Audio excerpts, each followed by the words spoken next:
কৈলাসপুর গ্রামে অভয় আর অনিল নামে দুই ভাই বাস করত। অভয় খুবই পরিশ্রমী ছিলেন, অন্যদিকে অনিল অলস প্রকৃতির। অভয়ের বউ খুব ভালো আর পরিশ্রমী ছিল, কিন্তু অনিলের বউ ছিল খুব সুন্দরী কিন্তু অহংকারী। একদিন সকালে বুঝলে গিন্নি, বাবা মা মারা যাওয়ার পর থেকে অনেক চেষ্টা করেও অনিলটাকে ভালো করতে পারলাম না। সারাদিন ঘুরে বেড়ায়, কোনো কাজ করে না। সব হয়েছে আমার জ্বালা। কি আর করবে বলো, সবই আমাদের কপাল। কোনো কি উপায় নেই এই অনিলকে ভালো করার? একটা উপায় আছে, তুমি যদি কিছু মনে না করো তবে বলি।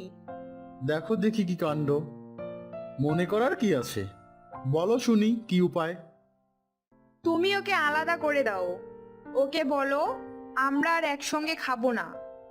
এতে ও যখন আলাদা হবে তখন ঠিকই কাজ করবে, কাজ না করলে খাবে কি? আলাদা করে দিব? এটা কেমন দেখাবে না? তুমি বরং অন্য উপায় বলো। অন্য উপায় আমার জানা নেই। কত চেষ্টাই তো করলে, হয়েছে কোনো লাভ? কষ্ট হলেও আমার কথা মেনে নাও, এতে সব ঠিক হয়ে যাবে। ঠিক আছে, তুমি যখন এত করে বলছো তাহলে দেখি একবার। পরের দিন সকালবেলা অনিল, এই অনিল, একবার এদিকে আয় তো। এদিকে অনিল পড়ে পড়ে ঘুমাচ্ছে। কি রে, তোকে ডাকছি, শুনতে পারছিস না? এত বেলা অবধি ঘুমালে কি জীবনে কখনো উন্নতি করতে পারবি? ওহ দাদা, তুমি সকাল সকাল কি শুরু করলে? এত ডাকাডাকি কেন? আমি কোথাও যেতে পারবো না, কোনো কাজও করতে পারবো না। তুমি একাই যাও মাঠে। আমি তো তোকে মাঠে যাওয়ার জন্য ডাকছি না রে, তোর সাথে আমার কিছু দরকারি কথা আছে। তাড়াতাড়ি উঠে আয়। এরপর অনিল উঠে বেরিয়ে এলো। বলো, কি বলবে? আজ থেকে তুই ভাই আলাদা খাবি। আমি আর তোর সঙ্গে একই হাঁড়িতে খাবো না। আমি সারাদিন পরিশ্রম করব আর তুই বসে বসে গিলবি। এখন আর তা হবে না ভাই। ঠিক আছে, হও তোমরা আলাদা। আমিও দেখব চলতে পারি কিনা। একটু টাকা রোজগার করো বলে নিজেকে খুব পরিশ্রমী মনে করো? অনিলের বউ কাকলি আলাদা হওয়ার কথা শুনে ভীষণ চিন্তায় পড়ে গেল। না দাদা, এমন করবেন না। আজ থেকেও আপনার সাথে মাঠে যাবে। দয়া করে আমাদের আলাদা করে দিবেন না। কি গো, আজ থেকে তুমি মাঠে যাবে, দাদার সঙ্গে হাতে হাতে কাজ করবে। মাঠে যেতে আমার বইই গেছে, আজ থেকে আলাদা রান্না করবে। এরপর অভয় সেখান থেকে চলে গেল। এদিকে কাকলি মনে মনে ভাবতে লাগলো, সর্বনাশ, এখন তো আমায় নিজের সব কাজ করতে হবে। রান্না করা, বাসন মাজা, কাপড় কাচা। হায় ভগবান, আমি তো দেখতে কেমন হয়ে যাব! এত সুন্দর রূপ আমার আগুনে পুড়ে পুড়ে কালো হয়ে যাবে। এসব ভাবতে ভাবতে কাকলি কেঁদে ফেলল। অভয়ের বউ মঙ্গলা অভয়কে খেতে ডাকলো। কি গো, খেতে আসো। না, আজ আর খেতে ইচ্ছে করছে না গুগিন্নি। অনিলের জন্য মনটা কেমন কেমন করছে। তাই বলে কি খেতে হবে না? সব ঠিক হয়ে যাবে গো, চিন্তা করো না তুমি। এদিকে অনিল তার বউয়ের হাতের বালা বিক্রি করে সংসার চালাতে লাগলো। এভাবে কয়েকদিন কেটে যায়। ঘরে যা টাকা ছিল সবই তো শেষ, এখন কি করব? তুমি একটা কাজ তো খুঁজতে পারো।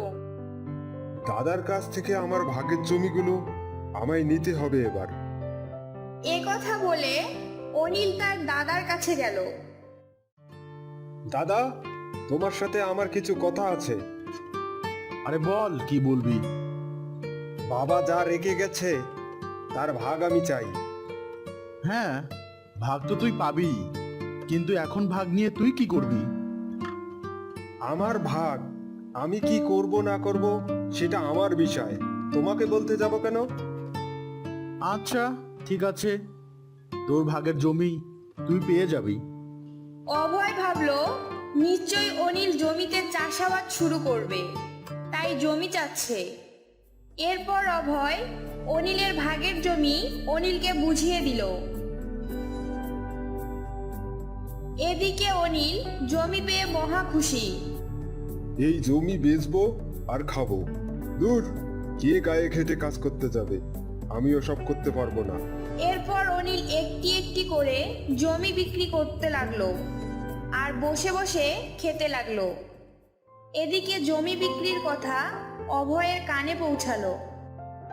শোনো গিন্নি, অনিলকে আলাদা করে দিয়ে আমরা ভুল করেছি। এখনো সব শেষ করে দিচ্ছে, একটা একটা করে সব জমি বিক্রি করে ফেলছে। আমরা কোনো ভুল করিনি, তবে ওকে শোধরানোর আর একটা উপায় আমার জানা আছে। এ কথা বলে অভয়ের বউ অভয়ের কানে ফিসফিস করে কিছু বলল। পরের দিন সকালে অভয় কোদাল হাতে মাঠে গেল আর জমি কোদাল দিয়ে চাষ করতে লাগলো। আরে কোদাল মাটিতে আটকে গেল কেন? মাটির নিচে কি যেন আছে মনে হয়, খুঁড়ে দেখি তো। এ কথা বলে অভয় মাটি খুঁড়তে লাগলো এবং একটি মাটির হাঁড়ি দেখতে পেল। আরে, এটা তো একটা মাটির হাঁড়ি, কিন্তু এর মুখ তো বন্ধ। আচ্ছা, এটাকে আগে বাড়িতে নিয়ে যাই, তারপর দেখা যাবে। এরপর অভয় মাটির হাঁড়িটিকে বাড়িতে নিয়ে আসলো। এদিকে অনিল এই হাঁড়ির কথা জানতে পেল আর হাঁড়িটি দেখতে অভয়ের ঘরে এলো। দাদা, শুনলাম তুমি জমি চাষ করতে গিয়ে একটি হাড়ি দিয়েছো। তা কি আছে ওটার মধ্যে? আমিও জানি না রে ভাই, কি আছে এতে। দাঁড়া, এক্ষুনি এর মুখ খুলছি। এরপর অভয় অনিলের সামনে হাঁড়ির মুখটি খুলল। অনিল হাঁড়ির ভেতরের অবস্থা দেখে অবাক হয়ে গেল। আসলে সেই হাঁড়িটি ছিল টাকা দিয়ে ভর্তি। আরে দাদা, তুমি তো অনেক বড় লোক হয়ে গেলে গো। আরে, আমি কি আর তোর মতো বোকা নাকি? বাবা আমায় আগেই বলেছিল তোর ভাগের দুটো জমিতে আর আমার ভাগের দুটো জমিতে টাকার হাড়ি লুকোনো রয়েছে। চাষ করতে করতে একদিন আমরা ঠিক পেয়ে যাব। এই দেখ, আজ আমি একটা পেলাম। কই, তুমি তো এই কথা আমায় কখনো বলনি। আগে বলার কি আছে? আমি কি আর জানতাম তুই অকর্মার ঢেকি হবি, জমিতে চাষবাস করবি না? আমি বোকার মতো জমিগুলো বিক্রি করে দিলাম, আর শুধু দুটো জমি আছে। আমি কালকেই আমার জমি চাষ দেব। এ কথা বলে অনিল চলে গেল। বুঝলে গিন্নি, এবার বোধ হয় ঔষধটা ঠিক জায়গায় পড়েছে গো।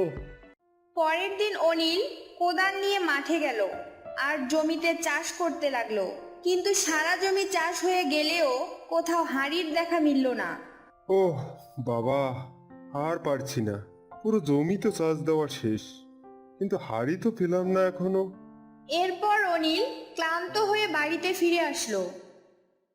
কি রে অনিল, হাড়ি খুঁজে পেলি? আরে না, কোথাও পেলাম না। একদিনে তো আর হবে না রে। এবার যখন চাষ দিলি তখন বীজ বপন কর, পরের বার আবার যখন চাষ দিবি তখন যদি পাওয়া যায়। আর আমাকেই দেখ না, আমি কি আর এই প্রথম জমি চাষ দিচ্ছি নাকি? কত আগে থেকে জমি চাষ দিতে দিতে এখন পেলাম, তাহলে তুই একদিনে কি করে পাবি বলতো? কথা মন্দ বলনি দাদা, চাষ যখন করেছি বীজও বপন করব। এরপর অনিল জমিতে বীজ বপন করলো।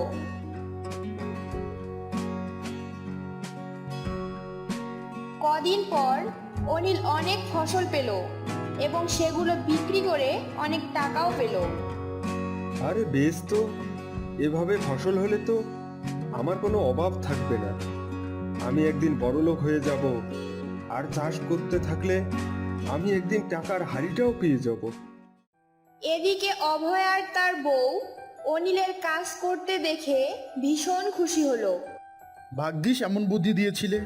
তোমার কথা মতোই তো আগের দিন জমিতে হাঁড়িটা লুকিয়ে রেখে এসেছিলাম। পুরো হাঁড়িতে মাটি ভর্তি আর উপরে কটা টাকা, আর তাতেই কাজ হয়ে গেল। সাব্বাস গিন্নি, তোমার বুদ্ধি আছে গো, মানতেই হবে। এদিকে অনিল প্রতি বছর চাষাবাদ করতে লাগলো। আর খুবই ভালোভাবে দিন কাটাতে লাগলো। অন্যদিকে কাকলি নিজের সংসার গোছাতে ব্যস্ত থাকায় তার রূপ আর অহংকারের কথা ভুলে গেছে। অনিল জমিতে কাজ করতে করতে সেই হাঁড়ির কথা প্রায় ভুলেই যায়। ভাই অনিল, আমার মনে হয় তুই আগে যে জমিগুলো বিক্রি করেছিলি ওগুলোর মধ্যে মনে হয় হাড়ি লুকানো আছে। তুই আর কষ্ট করে চাষ করিস না। কি বলছো দাদা? হাড়ি আমি পাই আর না পাই, কিন্তু চাষাবাদ বাদ দেব না। এটা বাদ দিলে আমি সংসার চালাবো কি করে?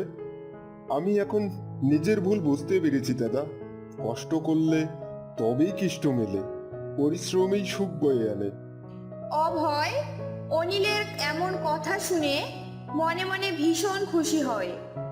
এরপর থেকে এভাবেই সুখে শান্তিতে তাদের দুই ভাইয়ের জীবন কাটতে লাগলো।